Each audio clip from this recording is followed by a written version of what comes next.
টাকা একটি শক্তি যা আমাদের চাহিদা পূরণ থেকে শুরু করে স্বপ্ন পূরণ করতে সাহায্য করে।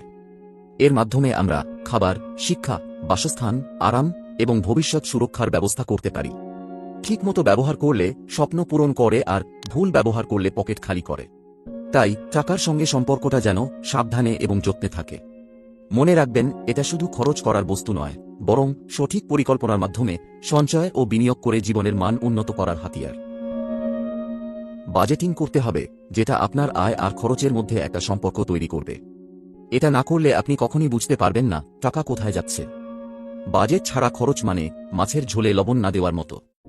একটি খাতায় নিয়মিত মাসিক আয় লিখুন এবং খরচকে 3 ভাগে ভাগ করুন।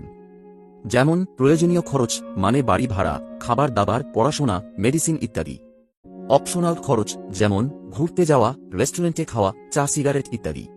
এবং সঞ্চয় মোট আয়ের প্রায় 20% জমানো। এইভাবে আপনাকে প্রতি মাসের একটি বাজেটিং করতে হবে।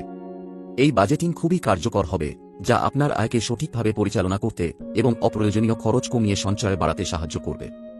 এই অভ্যাস খুব অল্প দিনেই আপনার মধ্যে দারুণ একটি ফিন্যান্সের দক্ষতা তৈরি করবে। এটি এমন একটি কৌশল যা গরিব থেকে ধনী সবার জন্য সমান গুরুত্বপূর্ণ।